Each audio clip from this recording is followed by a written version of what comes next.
Hello and welcome back to the Apprentice One-to-One podcast. It has been a while, and that is mainly my fault. I decided to have a holiday. We've been trying to get stuff booked in since then. So apologies to those of you who've been waiting for us to come back and speak about earthing and bonding. I have got Craig and Richard with me again tonight, and I'll start with you, Craig. How are you, my friend? Yeah, very good, thank you. Just it's I'm sure we'll go into it, but it's been a bit manic recently, and as much as you've been on holiday, the rest of us have been enjoying the fact of work and life and sunshine, and it's I'm sure we'll go through it and we catch up, but lots of things on the horizon, good conversations, and yeah, just general busyness. What about you? Same, mate. We've got a lot to catch up on. We're going to get into all that, what we've all been up to, and have a chat about that. But yeah, I'm relaxed and busy. Yeah, it's going well. I've had a great time when I was away. We are busy with the day job, so all good. How are you, Richard? Very well, thanks, mate. Since the last time we spoke, which was last week, wasn't it? Or was We've it this actually week? seen each other every week at the minute, aren't we? Yeah, It's becoming a habit. yeah. But obviously, we'll get into that. Yeah, good. Very busy. Lots going on.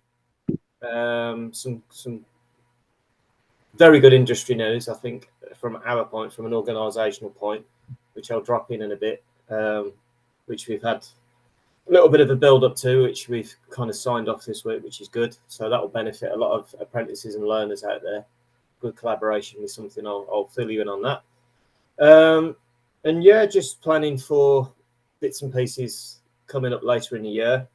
Went out for Dave's birthday as you do Wednesday, so got him a big steak. So that was good. He likes a big steak. I don't know what he's doing tonight. He's Is he probably really 50 or is that a joke? no, he's Jesus. He's probably snapping a few necks. I think it's judo night tonight, isn't it? Yeah, lots going on in and around bidirectional, unidirectional. So we've had a few meetings, RAG meetings. We've got another one scheduled for next week to try and predetermine coding, because obviously the regs doesn't do that. Regs is for new installation. So between us and all the other contributing organisations to try and come to a sensible approach via consensus that, you know, inspectors can go and have a look on the RAG part of the website and come up with a sensible solution to some of the issues that are going to be out there when you've got an existing installation with a unidirectional device where it should be a bidirectional device. So plenty going on, lots of stuff with the JPL subcommittees. So yeah, all good, mate. I think. Yeah, good. I mean, before we get into what we've all been doing and catch up at that level, that what you've just said there is something that's the real key point, I think, around all of the bi-directional stuff, and that's how we approach it in sort of coding going forward. And I guess that's fallen into your inbox a little bit by the sounds of it, or yours and Dave's and the team at the RAG and everyone else who's filtering into that, which it's not just you two guys. But yeah, that's something we do need to get a handle on, isn't it, of industry? Yeah, for sure. I mean, from a new installation point, once Amendment 3 gets released a bit later this month, it's clear what we need to do, or it will be clear. But that's not going to fix existing installations where, for whatever reason, you've got unidirectional devices where they should be bidirectional because a consequence of them is that they might not function as you'd expect them to. So from a new perspective, it will be fairly clear what we need to do. And then, of course, we're relying upon the manufacturers to provide us with the correct information, make it very clear to us what devices are suitable and what devices aren't. And that's not just RCBOs, RCCBs, that's MCBs, that's MCCBs, that's ACCBs. I mean, you know, be a great conversation with Craig that designs all the big stuff all the way down to the small stuff. But, you know, if you've got energy flow from either direction, you need to make sure via the manufacturer that that device is suitable ultimately. So Yeah. it's been some good conversation. Because when you assume it is, when you get into some of the more complex protective devices, as you go back up to more of some of the main switchgear, Yeah. they're not necessarily designed or tested that way, are they? It's a case of we're all looking at the start of the situation as far as we're concerned in our board, but actually what else is happening on that supply, what else is happening on the network that you maybe have to factor into that design, and it'll be an interesting thing to start unfolding, I think, between Amendment 3, Amendment 4, the 19th, whenever these things all come out. I think it's going to be a learning journey and a conversation I had with people a few weeks ago and I had with Mark about an idea about things is how are we promoting this? And I think a big gap for me is some of the more keen installers, shall we say, or some of those that are in the market space of that are doing great things on social media, putting out content about how you do it.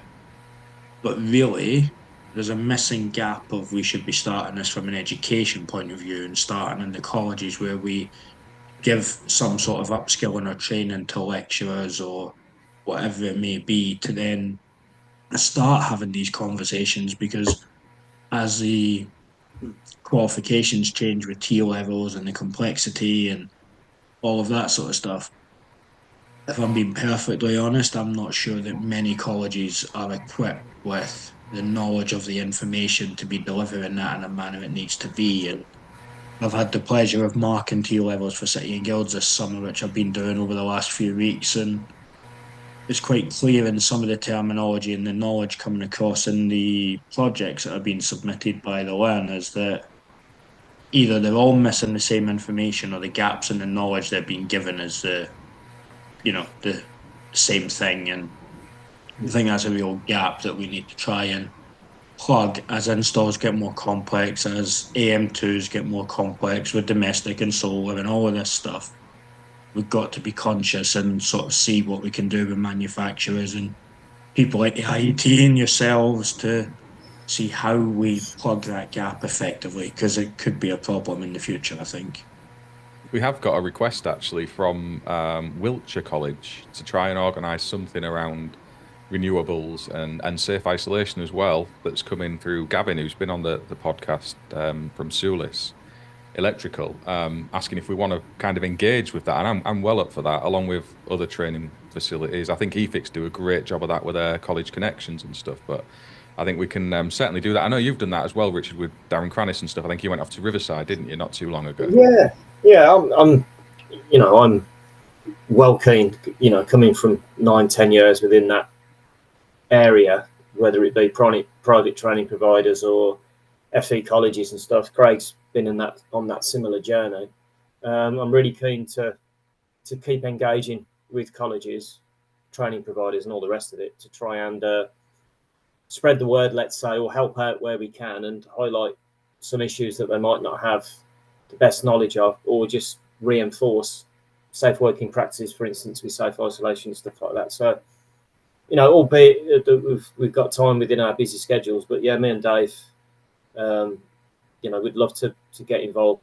We can't do all of them because we don't have the time that EFIX has got, all the budget. No, obviously. sure. But I think it's really important to keep in contact with the learners, to try and give them the best shot that they can, especially for the full-time learners, because they don't go on site. They try and get work experience if they can. But you ramble about stuff and ain't got a clue what you're on about because they've never been on site.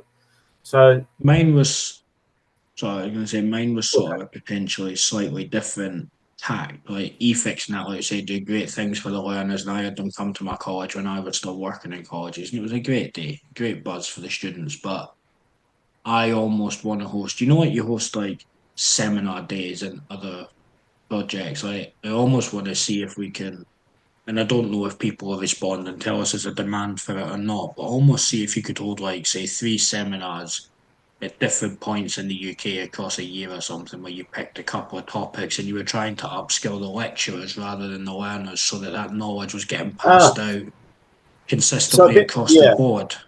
A bit like the Sparks competitions, where while the learners or the apprentices, whatever, are doing the competition, the lecturers then themselves get a full day of CPD stuff. Yeah, because we forget about, you're quite right, Craig, we forget about the lecturers actually that work at the colleges. Because the colleges don't really support CPD for the lecturers, actually, do they? But you're quite right there. But we forget about the poor lecturers that need to pass that information on, because if they're not getting information, how are they supposed to pass it on? Yeah, forgot about that. Yeah, good point.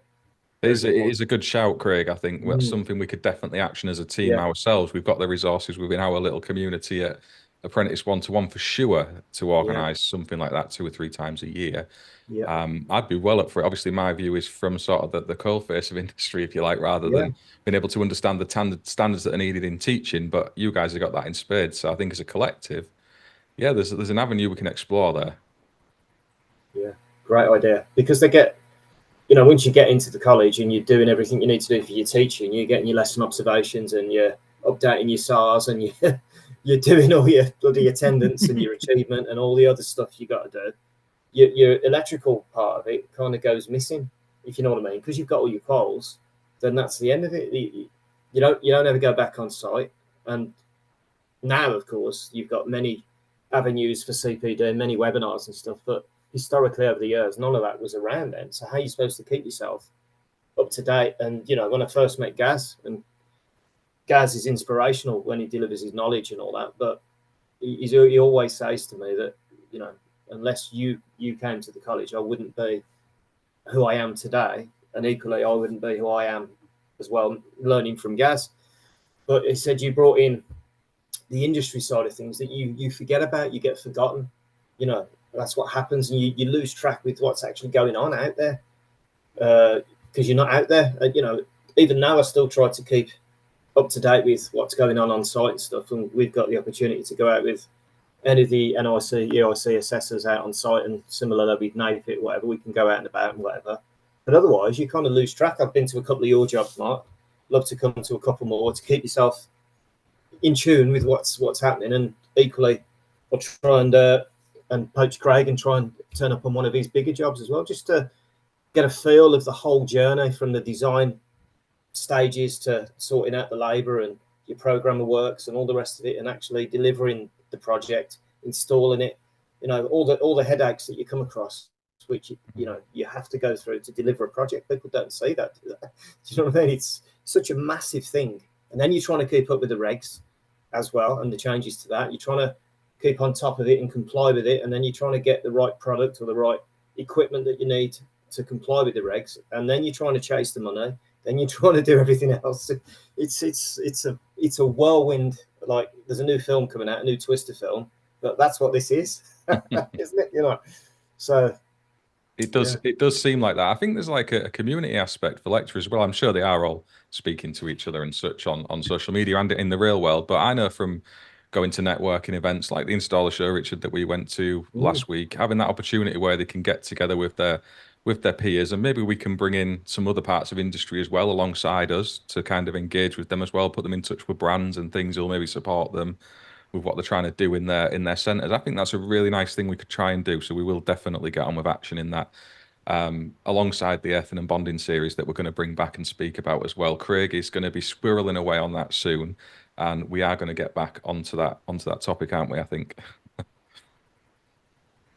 It's one of those things that it's a fine line, isn't it? Because whilst we're comfortable with what we do day to day, I'd say the three of us sat on here feel that we are fairly competent in our regs and our installs. You want to make sure that what you're putting out isn't going to be an opinion biased event, it's more a factual biased event, and that takes time to put together. And unfortunately, recently the day job has just demanded a little bit extra of that time, which has took some of that time up from doing it. But I can't ever complain because we'd all rather be busy than quiet, right? Because Exactly. that's the reality, unfortunately. But yeah, it's one I'm looking forward to. It's something that I've had lots of conversation with lots of people about, because I think it's probably the underwritten, most misunderstood part of being an electrician. I don't take myself out of that, of being any expert. Part of the journey, selfishly, is for me to go on a bit of a deep dive and learn what I don't know and hear other people's thoughts and opinions on what they know and I don't, because I do a very specific set of design and installs, but that's not the wider industry and what other people can bring to the table, is it? So it's a learning journey for me selfishly as much for anybody else. Yeah, I think we're on the kind of tipping point of one of the biggest changes we might have seen around the overall earthing systems we're using at a domestic level. Anyway, I think there's stuff happening. So we'll come back to that later on in the series. But you just touched on how busy you are, Craig. So let's go right back to the start of this podcast where we was going to update people on what we've actually been doing. And if you want to tell us a little bit about what you've got going on at Burgess Electrical in the day job, keeping you out of mischief. Yeah, we're just really fortunate at the minute. To be fair, we are working hard, but we've made inroads with some more bigger contractors like that we work with, some main contractors for us to do, and we've just become busy. Reputation is hopefully starting to precede itself a little bit. We've always been busy and always been a growing firm, and each year it's gone from strength to strength. But this year, I don't know what's happened in the way of why, but it just seems to have exploded a little bit astronomically, which is a nice, fortunate position to be in. You know, we've got everything going on from the building we started last year, where we done all the new mains, whole new panel, all the way throughout, all the way to that's coming to an end now, where we were brought back to do the Cat B of the install. So we designed the building for the Cat A, like initial fit out. Now somebody's bought the building, we're doing the install for them, and there's some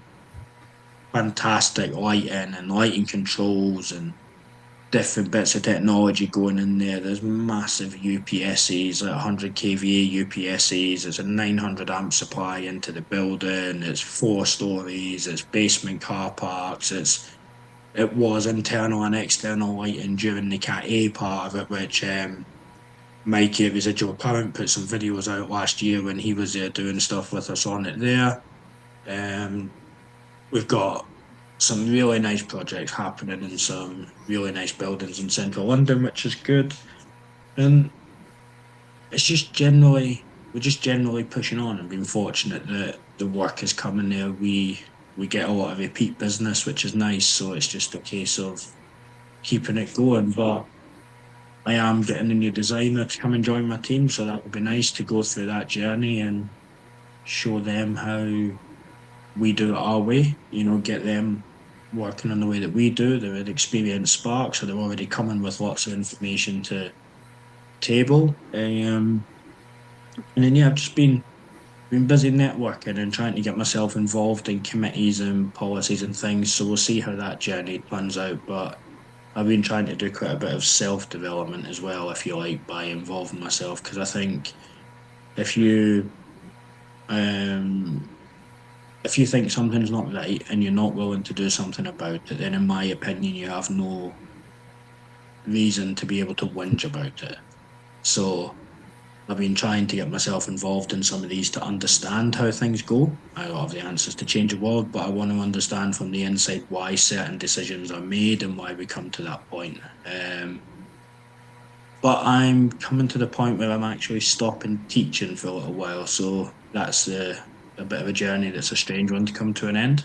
Um, but young kids, family, it's time to spend a bit more time at home and not be away X amount of weekends in a month because you know they sadly want to spend time with me for some reason, so we have to do that, don't we?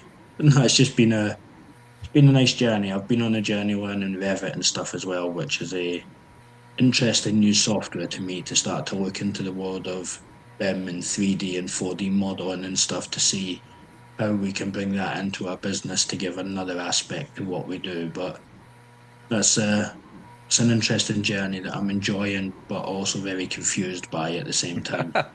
I mean, you've had a lot of changes in the last couple of years, Craig, since you was at Walthamstow, where I first met you, to where you are now, with the role you've got. I mean, you've had to adapt, overcome, learn. I'm sure it's been very much hard work, and hopefully you're getting the rewards for that as well now because you've earned it.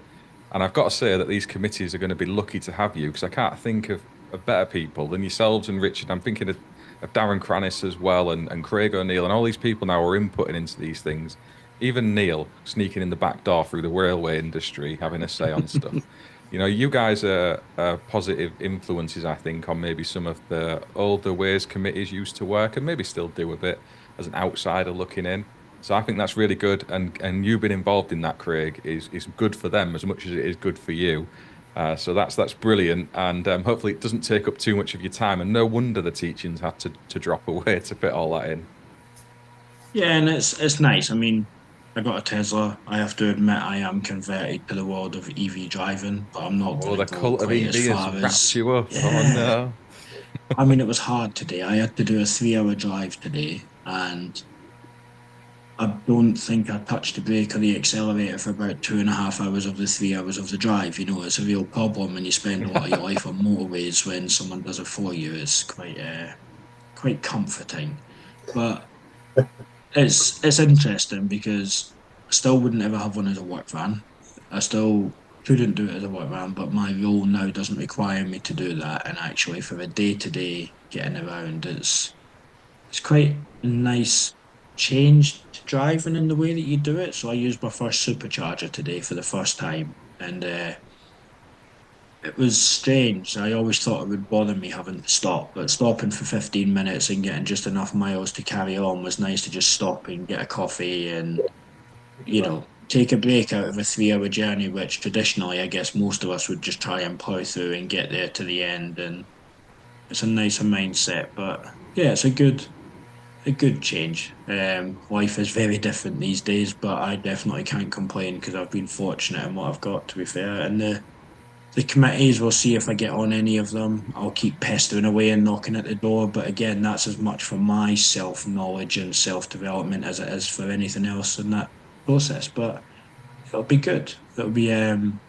nice to see, nice to hear some of the conversations, and nice to be fortunate enough to have some of the people that I can message on sort of LinkedIn and things and say, "Oh, I'm thinking about this. What do you think?" And getting some real informed opinions is helpful for my job, shall we say.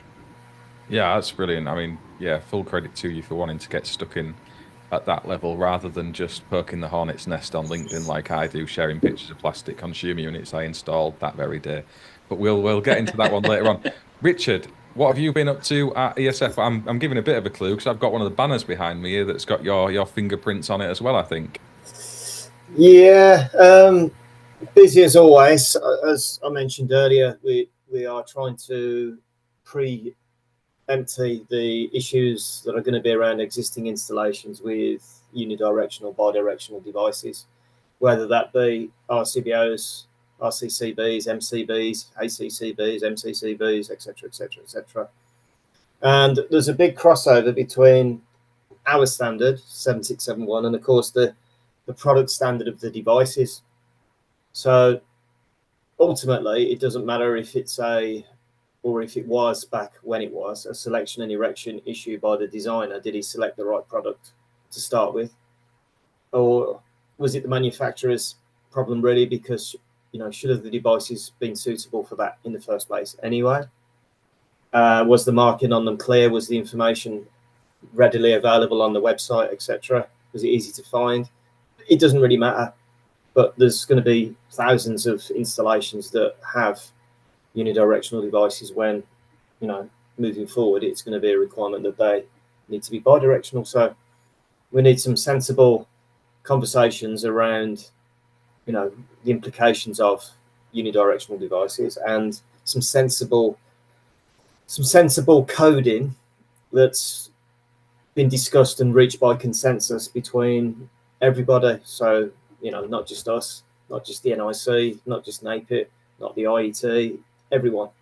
So, and as long as that can be justified and there are reasoning for it, then, and everyone's agreed to it, then that's the right approach to have, rather than, a lot of inspectors just giving a blanket C2 or potentially FI because they're not quite sure.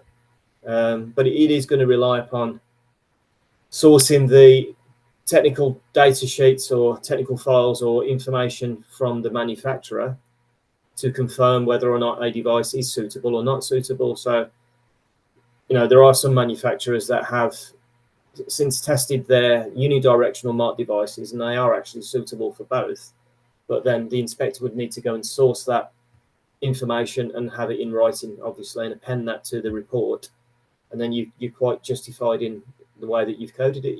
You could say, well, it's not immediately dangerous and it's not potentially dangerous because the manufacturer said that they're quite okay to have that energy flow in both directions. So no issue. Whereas you might just see to it, blanket loom, you don't want that approach because all of a sudden thousands of installations that have been done that are perfectly safe for continued use are all of a sudden potentially dangerous. So if we can get some sensible free information out there, which we're hoping to do, we've already had one meeting, we've got another one next week. and then we've got another one July. We can hopefully get it out before Amendment 3 is released. So yeah, so that's all good. Obviously, we attended the installer show at the NSA. So we presented, myself and Dave, safe isolation, what's your excuse little seminar, and we were hoping to capture quite a few gas engineers, you know, to try and remind them of their responsibilities, you know, under EICR, etc., and to work safely. So they're always, you know, taking lids off boilers, aren't they, and carrying out some fault finding or indeed testing, etc. But, you know, how many of them just switch the fuse spare off? Obviously, they don't secure it, they don't put any labels on it. Somebody could quite easily switch it back on, etc. And we tried to highlight that there are a couple of different solutions out there in terms of a device that fits over a switch fuse spare, etc., to ensure that you can take the fuse out the fuse carrier and you can't switch it on when this device is fitted across the top. So Martindale were very kind to supply us with an AVI and a proving unit and a lock-off kit and one of these devices to attach over a switch fuse spur. So yeah, it was enjoyable to do that. I had to do a little seminar as well. I took one for the team. Oh, yes, I missed this. I wanted to watch it. It was an incredible stand. I mean, you know, it was really good. Just to highlight some of the issues around kitchen safety in terms of compliance with Part P, etc., using a registered competent electrician, and a bit of information around proximity to heat sources and water with accessories, socket outlets, etc. So that was quite good, actually. I had one of the operational managers from John Lewis contact me via email for some additional information to provide to his designers. So his designers have got a bit of an idea then before they produce a design on CAD or however they do it for these new kitchens, that they're aware already that you can't have an accessory that close to a hub. And it, you know, because I'd imagine that their kitchens aren't cheap. And the last thing you do is a variation and whatever when you've already agreed it. So yeah, that was quite useful. I was pleased about that. We attended then because we are supporting the big drive along with yourself and Super Rod and all the other organisations to try and keep pushing forward and keep getting the message out there about, you know, safe working practices and in particular the safe isolation procedure. So that was a really great meeting. It was a pleasure to finally meet James with the safe isolation kind of simulator. And personally, it blew me away, that did. I mean, you know, as and when it develops further, I'm sure Craig would be interested in it. But certainly and if it is free to training providers, colleges, etc., I think what a tool that is. I was really impressed with the images and the clarity. And, you know, he's obviously an app developer. But I thought, you know what, back in my teaching days, that would have been such a great tool. What an absolute quality tool that is. And that will just develop. And as he said, he can add to that and bolt things on it. He can pretty much do anything with it. And conversations with Kevin from EAL, that, you know, why don't they then, or why can't they move that forward? I mean, we know we have to do a written assessment for safe isolation and a practical assessment in front of an assessor, but surely they could drop that in as well, this simulator, into the outcomes, and then that's done at every different unit just to reinforce the procedure, and then you never lose it, do you? You know, one of those excuses is disappeared, it's gone. And if it's free and it's interactive, which it is, it's got to be better than writing out the, you know, the 7 or 8 or 9 stages, hasn't it? And 6 or 7 bits out of GS38 and all the rest of it that they all get fed up with and they don't do. But if you can make it interactive and it's something that they could take away with them, you know, go through it a number of times and then have some kind of summative assessment, whether it be questions or a demonstration based on it, I think it's endless, it's limitless, really. I was really impressed with that. So I'm looking forward to helping develop that with him a bit more. So that's really good. We've just done a deal or collaboration with the Learning Lounge. So I'm not sure if Dave's not here, if Craig's ever used their stuff in the past, and I have. Yeah, with Gary and stuff, yeah. Is that Mr. Gundry, isn't it? Mr. Gundry, yeah. Terry, and Dave Austin, that obviously now presents with our good friend Mr. Stanningforth, and used to present with, God rest his soul, Mr. Tony Cable. So we've just done a collaboration with them where we're going to collaborate with them and push out a new, it's still the learning lounge, but in essence, update all their learning outcomes and actively be involved with the technical content, with a couple of cameo appearances, probably with myself and Dave as well, where we can. And they've got quite a few people that are getting involved. So it's exciting times. That I'm looking forward to that, because I've used it historically over the years, and why it was so good was, for me, if they were talking about, I don't know, an installation on a farm or a horticultural, agricultural installation, you'd see Dave Austin and Tony Cable had actually been location. They'd be there. So for the learners that have never done an installation on a farm, or they don't know what they're talking about, they're actually there talking about, you know, what it is that you need to consider in terms of the regs, and even back down to basic, you know, basic protection and SPD, all that type of stuff. They're always there delivering it on site or within a real installation, so you get a real feel of what the regs is talking about, because otherwise it's just a brown book that's full of loads of technical jargon that you don't really understand. So I think it's a great learning platform, so we're really excited to be involved in all that, and I'll obviously keep yourself and Apprentice 1-to-1 up to date with That's a good. That's a really good fit, is that? And I remember, I think it was the start of COVID, actually. Just as you described there, Richard, I watched a video with Gary, who was crawling around under some kitchen worktop trying to take a circuit out for an EV charger, while Dave was stood on the drive talking through it. And that was at the time we were really getting into EV chargers, to be honest, when it had really kicked off for us. So yeah, I mean, the Learning Lounge is a brilliant place to go off and get info. Obviously, the cell training as well, which is great. I mean, having opportunities for electricians to take their training from multiple places has got to be a good thing. And yeah, the link up with you guys can only be positive. So, you know, that's brilliant. I know Craig's been itching to get a word in down there. I've seen him waiting to throw a comment in or two. So let's recap, Craig. What were you coming in on? I was coming in, I've got to remember now. I was coming in on the protective devices situation. And it's more of a question, because I don't actually know the answer to this.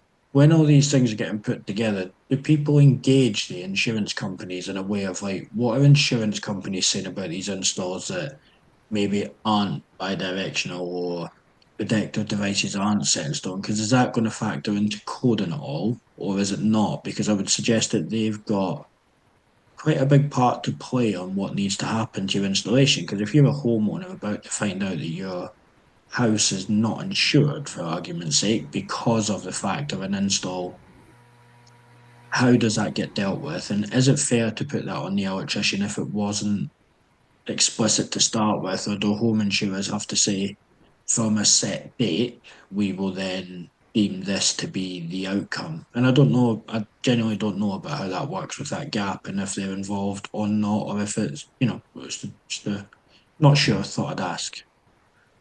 Yeah. They'd probably be involved after an event, wouldn't they?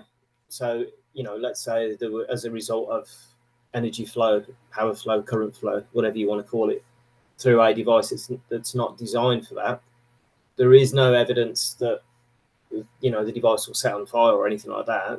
There's an issue around whether the device will work as it should. So you've then got to consider whether you're relying upon that device for fault protection, because if you are, then it's, you know, it's potentially dangerous, isn't it? And that's electric shock risk, etc.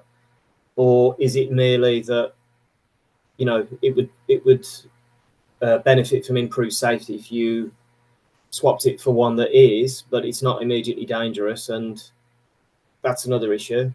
Is it okay because the manufacturer said it's okay? And then that's another way of making sure that it is okay. But the other consideration is if it's a circuit breaker or an MCCB, etc., what effect does energy flow, power flow, current flow, whatever you want to call it, have going the other way? It affects the braking capacity of them, but they'll still operate as they should. So it's not the same as if you're relying upon it for fault protection or indeed additional protection. So, but we are going to try and address those different scenarios within the RAG. So, you know, me and Dave have put together 3 different elements to that to try and address all of those elements if we can. For a new installation, it's clear. So within the RAG, there are two separate areas, one for new installations, and that'll be fairly straightforward because the new regulation will tell us, it will be a shall, what we need to do. Whereas an existing one, obviously the regs doesn't consider that, and that's where we come in. So obviously, whatever conclusion we reach, once it's been reached, it will be published on the website. But maybe we'll try and get Dave as well when he's not doing his judo, because ultimately Dave is the chair of RAG, really. Dave runs the group. So it'd be nice to get Dave back in and talk about, the processes that we've gone through to get to that point. But it's not an overnight thing. We've already had one meeting. We've from the group, we kind of built a framework last Friday for the questions. So we've spent a bit of time this week, me and Dave, putting them together. With them, Dave has sent those questions, the revised ones, back out to all of the members yesterday to give them 2 weeks for them to get an organisational view on it. So the ECA will come back, the NIC will come back, NAPIT will come back, IET will come back, City and Guilds will come back, everyone will come back then, and then we'll thrash it out. Gary Gundry, as you've mentioned, is part of the group as well. So there's some really influential, much cleverer people than me that are involved in the group, and that's why it's so good. So we kind of have a platform for everyone to get together. So it'd be interesting when we get to a conclusion, and that question will certainly be answered for you, Craig. But it's another interesting consideration, isn't it, in terms of what about your home insurance? What will they say? Exactly. Well, I wonder. Sorry, Matt, I was going to say, I wonder if we're going to get to the point, where like if you're doing a mortgage and your house is on a floodplain risk or something, your premiums are higher and whatever else. I wonder if we're going to get to a point of, well, actually, your install is not protected by X, for argument's sake, so therefore you need to pay another, I don't know, £1,000 a year or something for your home insurance because of this. And that's not really an electrical question, I suppose, I guess, but. Or will they just say, you've got solar panels on your roof, so that's an extra bit on your premium. You've got a potential bomb in your house, or in your loft, in Mark's case. It's on YouTube, you can't deny it. You're quite right. You've got a vehicle charger on the side of your house, and you've got a car plugged into it. Will that increase the risk, and therefore increase your premium because you've got all of these prosuming elements, which is what we've got to do ultimately, because the planet's not going to last, is it? So, but yeah, it's an interesting question. I think I think that'll drive consumers more than maybe applications of codes will. It's weird how people work, isn't it? That we might code something at a C2, certainly at domestic level, and there's every probability that will be ignored. In the commercial world, people aren't allowed to do that. But I think if it's on an insurance policy that says your installation must comply with BS 7671, and I know from getting involved in the solar industry and going through this with consumers, those terms and conditions are there already. They're kind of in there. So if you've got something that's installed in a way that doesn't satisfy that, that is a get out of jail free card for an insurer if something goes wrong, and the less of them they have, the better. So consumers seem very switched on to that, to want to be avoiding getting into that position. So we may find their view on it, Craig, affecting people's, open-mindedness to having these things put right, reflected a bit better, I think. Because I think, and I'll probably quote this wrong, but I'm sure I seen an article a year or two ago. Maybe they said like EV chargers should be like a metre away from a house or something. But every EV charger that I see get installed, and even the one I put on my own house, is smacked right back on the side of the house, fixed to it. So, are you potentially voiding your insurance perhaps by an installer doing what the easy option? But you only have to look at the new build market, which I live in a new build, that says must have an EV charging point, and those EV charging points are a cable cut just long enough on the side of your house, aren't they? They're not actually like anywhere that would then comply with that. So are we, I suppose, almost shooting ourselves in the foot by not engaging some of these insurance companies perhaps as to what that actually requires us to do as electricians? Yeah, they'll be basing all that on risk, won't they? They'll have the loss adjusters doing risk calculations, and your premiums will form from that, be it flooding, fire risk, and the solar panel and battery storage element. It's one of those where people do need to let their insurers know they've got these technologies. That's something people don't even consider. You do have to have that conversation and let your insurers know. And yeah, we've had a takeover job actually just week before last, which had I won't name the brand, but it had an RCBO on it that wasn't bidirectional, and they had battery storage and a PV system, and we had that conversation with the customer, that this might not work in the way it needs to, and we should really replace it. And the cost implication of that wasn't such a thing that really deterred them. It's not really expensive, is it, now with No, the price? But no. generally speaking, obviously, if you've got a consumer unit where you can't get a bidirectional device, then it could be a bit more costly. But still, in the grand scheme of things, you see, it's not mega money, and I think it's a case by case conversation for the minute, rather than turning up and saying, "Well, that's a C2, it's unsafe." It's maybe more of an advisory situation, I guess. Yeah, and while we was in the office yesterday, we are trying to formulate some additional guidance, I suppose, to put in best practice guide 4, which is all about condition reporting and coding, to try and get people to think about the risk and the likelihood, rather than just blanketing everything with it's got to be this, it's got to be that. Well, what's the risk first of all, and if there is a risk, what's the likelihood of it happening? And the product safety team, they use a software package called Prism, and that's like a risk calculator for products. So it doesn't necessarily work for us, but it works for products, if that kind of makes sense. So we thought what we'd do is we'd use the software and input some scenarios in and see what it kind of comes up with. So we came up with class 1 equipment with no CPC. So in a dwelling, so number of light switches, metal, class 1, light fittings, class 1, but there's no earth. So generally, because there is a risk of electric shock if the live conductor touched the metal plate, etc., and you wouldn't know it's live, obviously, until you touched it. But what you got to consider is what's the likelihood of somebody touching those switches.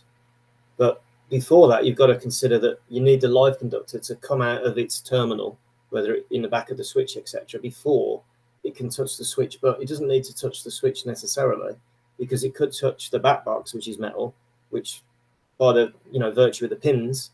So what's the likelihood of that happening, first of all? Then you've got to consider, are they easily accessible and how often are they used? Well, they're a light switch, so you're going to be using them all the time, aren't you? So there's quite a risk there. The light fitting's not as much because they're going to be out of reach, but now and again you might go and change a lamp in it, etc. But we don't really use filament incandescent lamps as such anymore. So there's a lot of things to consider. But rather than blanketing something, would you consider it either a high risk or a low risk? So it was quite interesting, the outcome of it, really. So we're hoping to develop that a bit more, just to get people to think about it's not just automatically a C2. It might be, but could it be that actually it's definitely not immediately dangerous because there's no access to live parts, etc. Potentially dangerous, not really, because you'd need this to happen and that to happen and that to happen before it could be potentially dangerous. So therefore, it would definitely benefit from improved safety if I did this. But then just to get people thinking, and when you put a few scenarios through it, rather than it being a C2, actually, it's probably a C3 or no code at all. So we're trying to develop something with that, which hopefully we can get out there and pop it in VPG for. It might help people look at the guidance, but then make their own decision, because ultimately it's your own engineering judgment based on lots of factors, isn't it, rather than just blanketly saying it's this. That's that last statement there, Richard, engineering judgment. I think that's something that is so important, and it's lost quite a bit. I've tried to get that into my content this last week, actually, by, I said triggering with a plastic consumer unit, but it was kind of intentional to raise a bit of discussion around engineering judgment and how we can still use that and we can still comply with regulations at the same time. And I think it's a lost skill in some ways. We're wanting this code by a book or code by numbers sort of approach to things, and it's the same with our installs as well. Well, we need to be told this is how we do it, and we're losing that confidence maybe to trust our own judgment. I don't know if that's what you guys think, but I certainly see that. I think it comes from, you have to look at the root source, don't you? Let's be honest. Apprenticeships is not as good as what they were. Education is potentially not as good as what it was. The old boys on site that used to take you through the journey of the methods that are a dying art with this skills gap that we do have. I know people say on other shows that they don't see it because people are quiet, but it's different sectors and different strokes. I think there is a skills gap there, and I think is that training going to get to the point where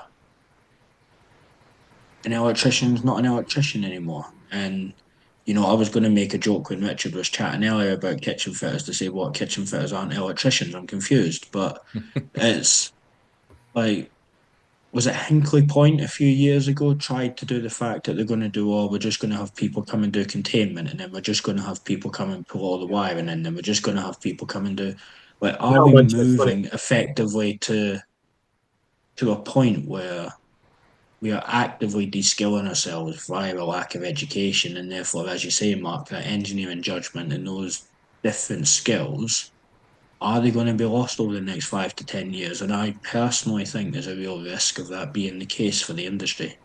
Metal munchers, mate. That's what that was, wasn't it? Metal munchers. And don't get me wrong, he can't do it anymore because he's 77 now, my dad. But I've had my dad on jobs with me in the past. He's a gas fitter plumber.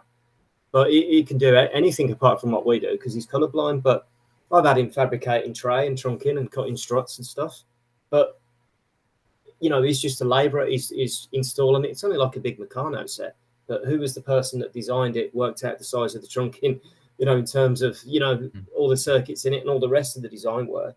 I'm not saying that it can't be done, but as you quite rightly say, doing what we do is a vast array of skills, isn't it? That's just part of it. And the definition within 7671 for an electrically skilled person includes adequate education, and the bit I like that's included in that is practical skills. Practical skills is part of it, and as you know, I've seen many drawings and many designs where that person clearly has never installed any of it because it just won't fit in the space, or it's impossible to get the bending radius on that 400 mil in that space. You're just never going to do it. Do you know what I mean? So it's against. Sorry, Craig. Go on, Craig. I forgot what I was going to say. I was going to say it's a shame we're moving that way, and it's a shame that it's getting to that point. But I don't really know how we catch it and how we fix it at this point either. It's almost like it's gone a little bit too far, that it needs to start again. And I think we're just going to see that getting worse, and it's a shame. That isn't what I originally set out to say, but I forgot what I was going to say. No, I think now, so I have to Ultimately, I think that's true. I think we've got to look at the way we're delivering training. The industry's become so vast and varied now. I think trainers and employers taking their apprentices through these kind of programs now are pressed for time. It's like 4 years, 4.5 years, and when you look at everything they're trying to ram in there, I mean, you guys will know from trying to deliver this stuff over the last decade or so that it's a lot, isn't it?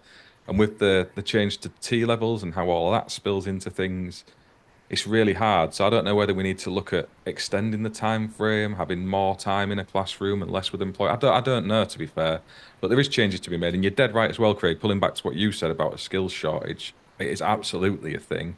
I think sometimes we get a bit insular in our own network of people we talk to and our own work experience to think that that's just how it is. But I know from speaking with you, speaking with Neil, and people all over the renewables industry, they are absolutely booming. And at the same time, I could speak to another dozen people who are short of work. That just seems to be the nature of the way things are at the minute. It's very much up and down. Cost of living and the political stuff that's all going on must play a part. But yeah, the skills crisis is very much there. And anyone who's saying it isn't is kidding themselves. We've got an old workforce in construction, not just with electricians. I think most people are in their 40s and above. And if we don't do something now to get that next group of people through into industry, there's going to be no one there to show them, which should be a catastrophic set of circumstances. Yeah. Remembered what I was going to say before I forget again, is I asked a question on a thread that we were on LinkedIn this week about, Octopus and Heat Geek and all these people doing the bits and pieces together. I think it's great the industry's trying to move and collaborate, but I see lots of job adverts going out for electricians. I'm not seeing many job adverts going out for people designing these installs and these installations, and how that is being monitored to be compliant, going back to Richard's point about how is the design and things taking place. Because I don't mean this disrespectfully to anybody whatsoever, but if you're newly qualified and you go and get a job with Octopus is a big one that everybody's jumping on at the minute, but there's lots of other companies out there. It's nothing personal to them at all. Yeah. And they've not been shown by anybody, and you're kind of turning up and you're almost designing your install as you go, or how are they being priced? Are you just getting given materials and told this is what you need for that job on that site? How is that being managed before we lead ourselves back to a point of disarray, if you like? Because I think going on Richard's point of electrically skilled persons, well, EAWR talks about competency, doesn't it? So Yeah. who's the competent person putting this together, doing the design to this, and giving something to the installer effectively to go and do the install on? And that's a bit I'm interested to see how that unfolds. I'm not saying it's not happening because I don't know that it's not happening, but I'm just saying it's not something I'm aware of at the minute, and it's an area I'm keen to see how that unfolds effectively and how that's managed and monitored by people like the NIC and NAPIT and area assessors and engineers. How are these things taking place? It's a good Well, point. that's an interesting point. So, have you ever been asked for any of your designs, Mark, when you've been assessed on site, or just the certification for it all? No, just the Anyone ever said, certification, just the certification really, and going through test results. has anyone ever said, "Oh, Mark, your name's in the box for design. Lovely. Could you show me your maximum demand calculations and your design and your thought process on your selection of Never your ever equipment?" happened through membership with the NIC and NAPIT. Both, yeah. It was just that point was brought up today, actually, within one of the JPEL subcommittees, that, you know, ultimately, and Craig hit it on the head, is that a lot of these installations are put in, but you're just literally selecting your equipment and installing and testing. You know, where's the, if you had to prove it in a court of law because something went a bit wrong, i.e. you've selected the wrong protective devices or the wrong piece of equipment, whatever, where's your design? Because that will be asked because you've signed for it. Once you've signed on the cert, you are the designer. So that you must have your design, your elements to it, your cable calcs and everything else that you've done to you know, follow through the regs, that you know what your earthing system is, you know what protective measure you're going to be using out of part 4, you know if you need additional protection, blah blah blah. You then go into part 5, your selection and direction, you consider your external influences and all that jazz, and then actually if any of it's in part 7, you need to consider those extra little bits on the top. Where is that paperwork for that? Where is it?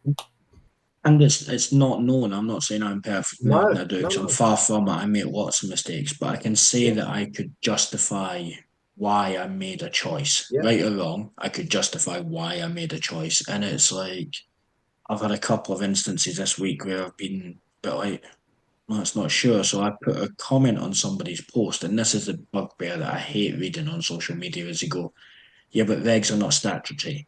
And I understand the regs are not statutory, but it does say in Appendix 2, compliance with this complies with the electricity work regulations, and these will be used against you in a court of law. And they are written in a manner where they can be used against you if you don't comply with them.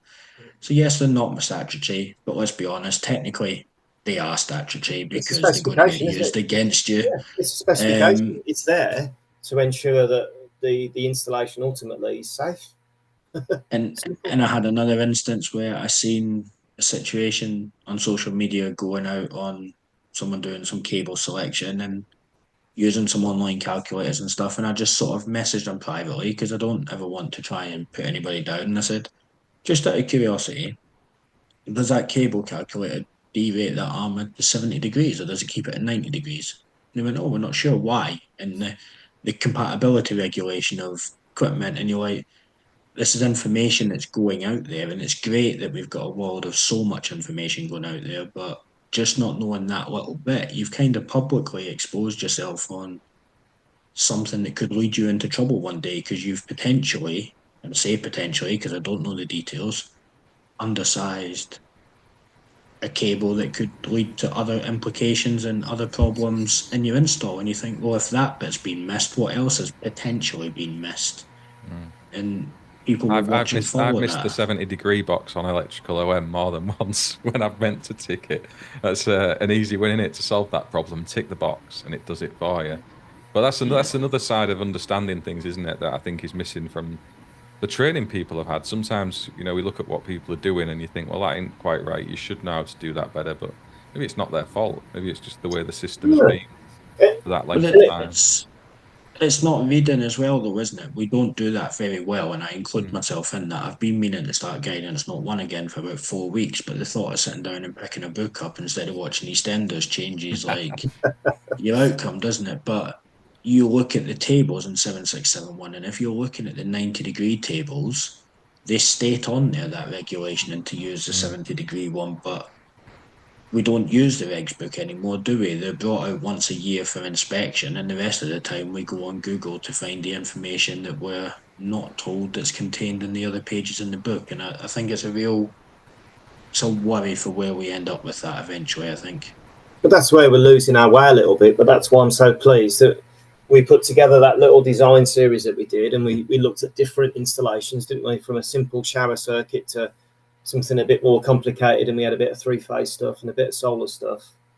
And hopefully that highlighted to everyone listening that, you know, it's a stage-by-stage process, and you should have. And doing it the old school way does make you think about the stages that you need to consider and the other little bits like the 70-degree, and because it is in the book, and if you label it and highlight it and go through it, it kind of reminds you what you can't solely rely upon, and how good, you know, the software is these days. I was blown away by you know, that we had a look at the software a number of podcasts ago. It was incredible, but you can get tripped up, can't you, quite easily. And you've covered the design bit, because if you've done it on paper or electronically, you guys will have to tell me that I'd imagine you can keep all those designs electronically forever.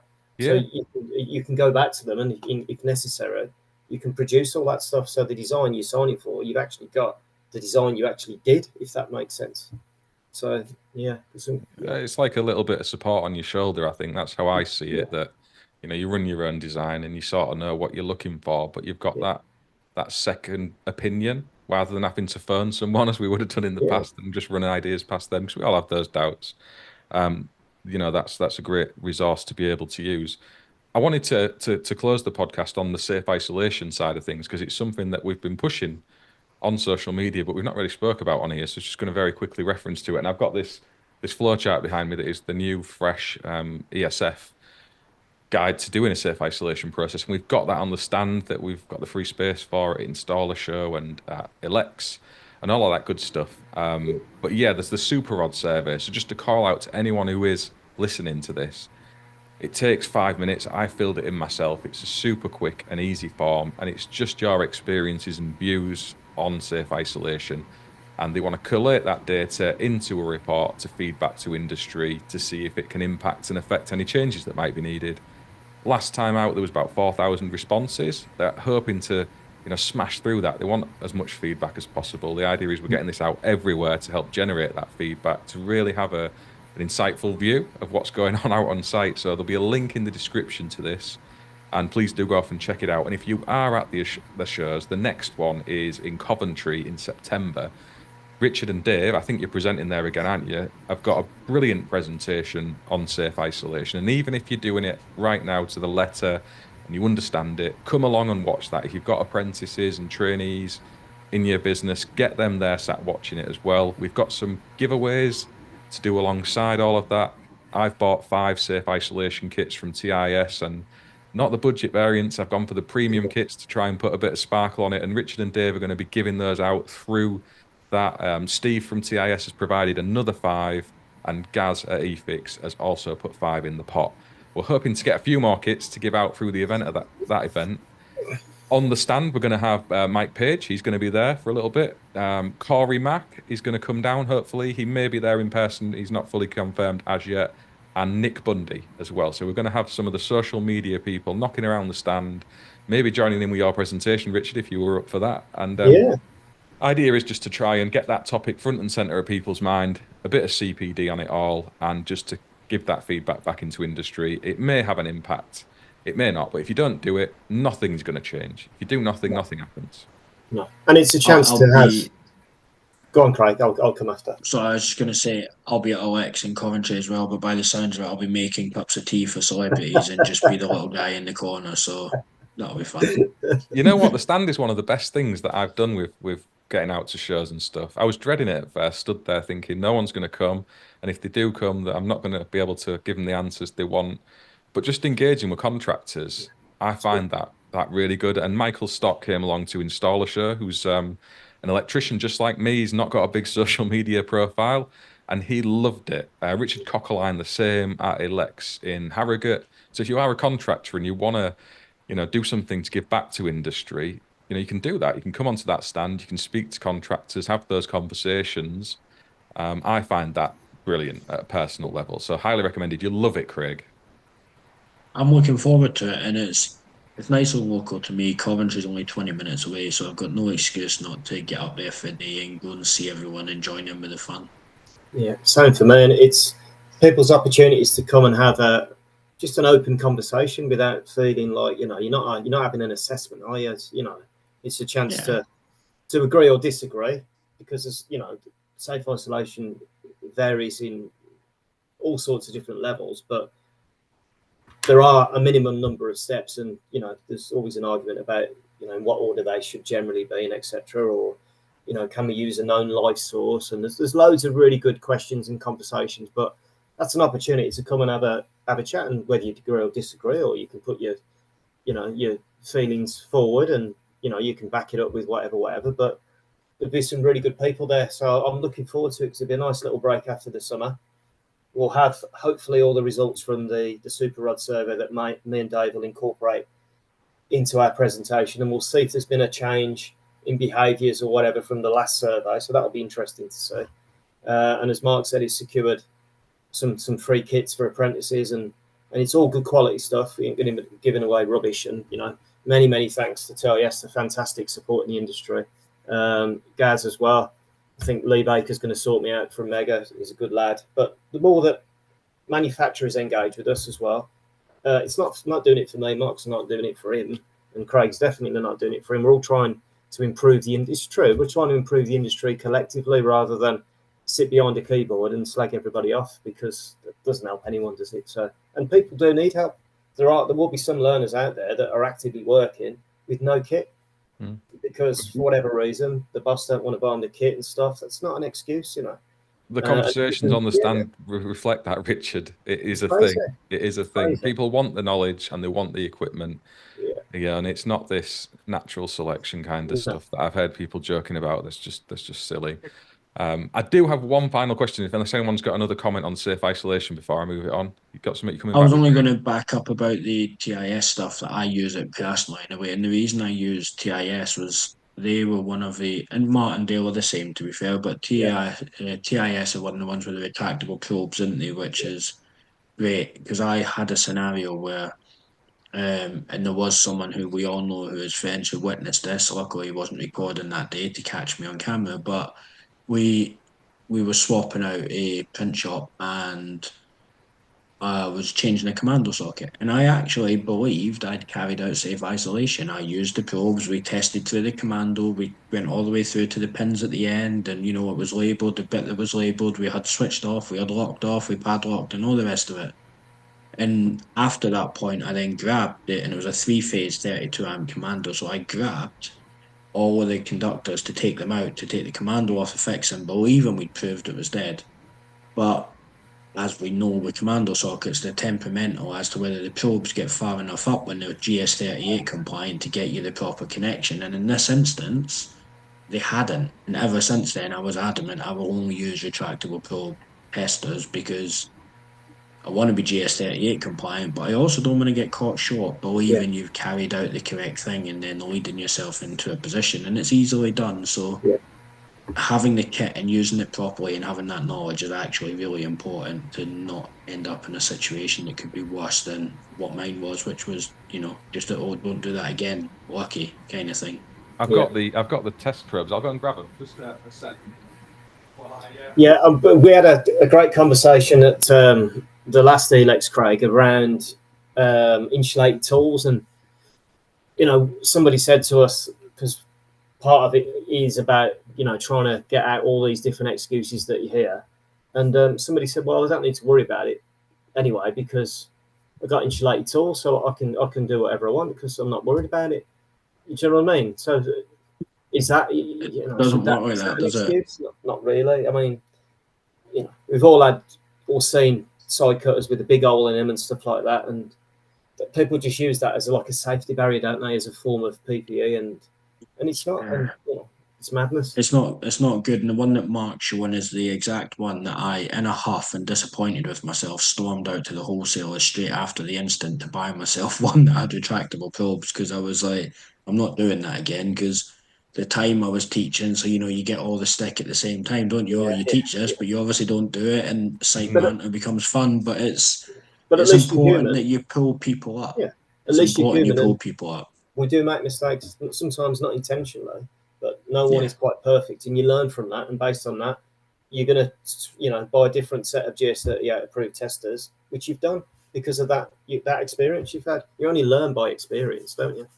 Do you Live know and what Yeah, of learn. course. Luckily, you lived and learned rather than I mean? ended up as a smouldering pile of bones on the floor. Yeah. That's a lucky escape, Very, Craig. But very lucky. these are Very the lucky. 859s. It's not an advert for TIS, but these are the ones we're actually giving away at the show. So you can get, I mean, TIS do a brilliant budget set. I think it's about 100 quid or so for the whole safe isolation kit, but we're going for more of a premium feel. And the ones I'm giving away, the only stipulation is they do have to go to trainees. The ones that Steve and Gaz are giving away, I think, can go to anybody. Yeah. So mine are going to that cause. But I've got a question around the 2396 series that came in for a listener before we end this, because I realise I've taken up loads of your time.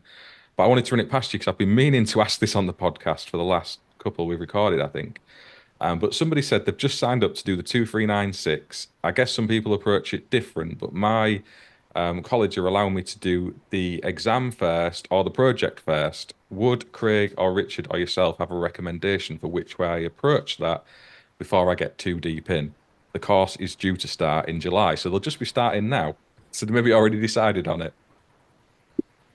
For Are me, they doing that to try and, you know, get them a head start on the project? Because did you used to get 3 months or so, didn't you? And then you could extend the time when you wanted the project back. Are they trying to predetermine and trying to hand them out before? I think that's a bad idea unless you're really confident. You know, I don't know. I guess it depends on their experience and their Exactly. stance. I mean, Mm. for me, I think they're two completely different entities, if They I'm are. honest, because lots of people do the exam and never submit the project. Lots of people never pass the exam but have submitted the project, and they are effectively two separate assessments. One does not lead or feed the other, in my opinion. Because if you're on the 2396, you should already know what you're doing with design, and effectively your project is just. I think the last one I looked at was a hotel or something. You know, it's changed from whatever it'll be now, but it is just effectively the same design project you've done at level 3 with a little bit more detail of some O&Ms and manufacturing instructions. If you're on a 2396 course, you kind of should know what that is anyway and be doing that. If you're rocking up to a 2396 course looking to be taught the calculations and looking to be taught the regs, in my opinion, there's not enough time. It's more of an No. assessment course and just brushing up on your knowledge that you've already got, so you're maybe not ready. So it doesn't overly explicitly matter, I don't think. It's curious of starting in July. I guess that depends on whether City and Guilds and EAL, because I think City and Guilds do March, June, and December exams. So I guess it's how much time have you got to study? Because I would advise to anybody now, if you're thinking about doing the December exam, you should be deep in your study of those regs books ready for that December exam. If you're doing EEL, I think they have the ability to do the exam whenever you want, sort of thing. So it's maybe a little bit different. But I'm maybe getting uh, mixed up on the dates because he said actually I've just signed up to do the 2396. I guess some people approach the qualification in different ways to others. Do you do the exam first? I'm going to do the project first, as I think it'll help prepare me for the exam. So maybe he's just asking to start some pre-work before he does it. I'm not sure. I will go back to him and ask further questions. as far as I'm aware, it doesn't matter, and there's no preference to the qualification. It's based on your own, how you feel in your own experience. Uh, the doing it to help you get ready for the exam is kind of a tricky one, because if you're doing the calculations wrong in your project, you're not necessarily Yeah. going to know until you get to your exam. That's true. Most people do the project after they've done the exam, but there is no hard and fast rule as to how you do it.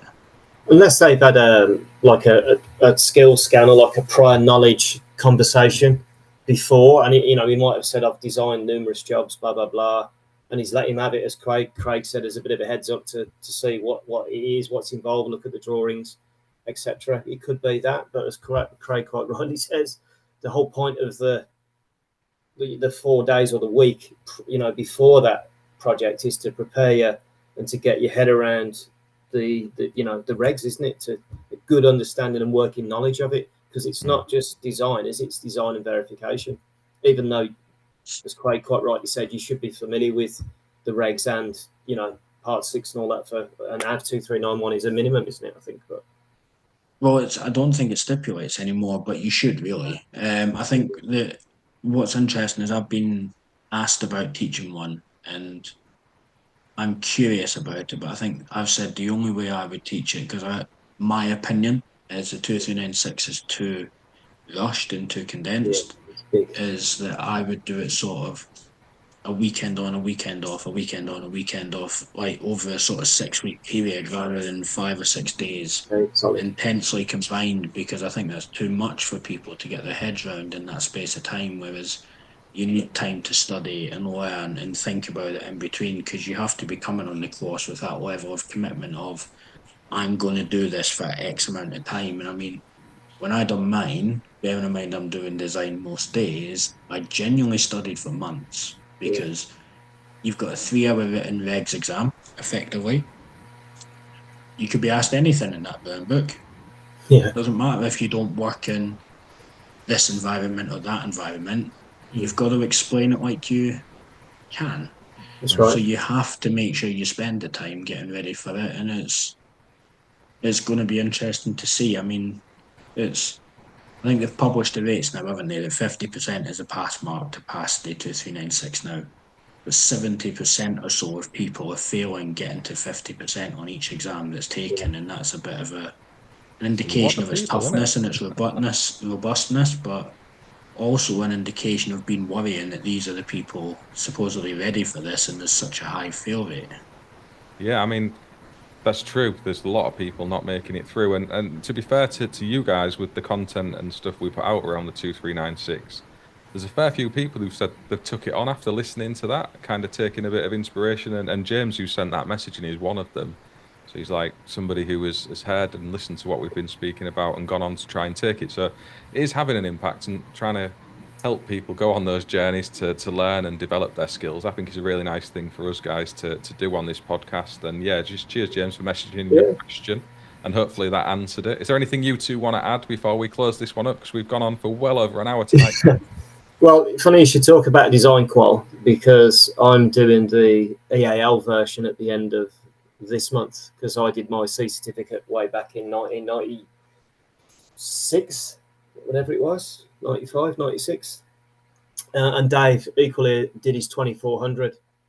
So rather than, I mean, I don't need to do it, but I think because we've done the solar PV one and recently the battery storage, the EAL versions of those, and we had the opportunity to do their level 4 design, and obviously it's a great refresher for me. But it's just nice to be, as we said earlier, kind of at the coalface, not just in terms of being out on site, but to have an understanding of what the requirements are and whether the qual's any good, basically. And I'll go straight back to our good friend Kevin. No pressure, It'll Kevin. be interesting. So as we spoke about that, I'll be able to give some, and Craig can give his feedback on 9.6. I'll do the same for the EAL version of it once I've done it, and it's similar process. I think there's a written paper and equally a project on it, so I'll be able to give some feedback on that and see how I found it. But yeah, I think you've got to keep moving forward. You got to, and you have to keep yourself up to date, keep yourself relevant, and keep learning. It's all about learning in it and learning off everyone, because there are some really great people at the moment within the industry out there that you can just pick the phone up that have got experience on something you might not have. I can, it's eye-opening at the moment for me, far cleverer people than me, but all really great people that are more than willing to have a conversation. So really good, really good. certainly seeing that in the renewable space. Anything you want to add, Craig, before we close this one, mate? Well, good, thank you. It's been a pleasure, gents. It's been a while, but I've almost, enjoyed hearing what everyone's up to. Yep, hopefully we're back soon and we'll get into the earthing and bonding side of things. I've loved the conversation tonight, guys. I think we've gone into a few rabbit holes we didn't intend to. I was going to ask you about solar panels and electric shocks off them, but that can wait for another show.